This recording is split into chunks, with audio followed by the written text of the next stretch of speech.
এবং আমাদের যে অন্তর্বর্তীকালীন সরকার, আমরা সেই সরকারের যে প্রস্তাবনা 24 ঘন্টার সময় নিয়েছিলাম, জরুরি পরিস্থিতি মোতাবেক আমরা এখনই তার একটি রূপরেখা ঘোষণা করছি।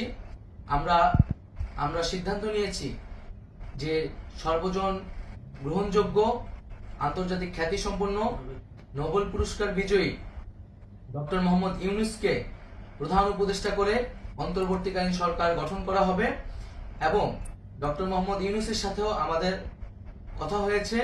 তিনি ছাত্র জনতার আহ্বানে বাংলাদেশকে রক্ষা করতে এই গুরু দায়িত্ব নিতে সম্মত হয়েছে। আমরা সকালের মধ্যেই আমরা এই সরকার গঠনের প্রক্রিয়া দেখতে চাই।